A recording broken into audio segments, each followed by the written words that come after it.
For music, you can directly import it as a media file. I have a couple clips here. So what you can do, you can just drag it onto the timeline. And here you have the music. And to adjust the audio file, you can just click on it. And then on the top, you're able to adjust the volume. And you're able to adjust the fade in and also the fade out. Another option that you have is to use the audio library that's here on CapCut.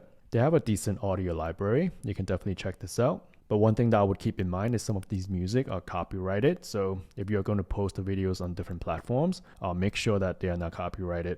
So I typically don't use the music from here. I used a free resource called freetouse.com/music. You can get, pretty good non-copyrighted music on there. The music is free to use as long as you make attribution when you use them.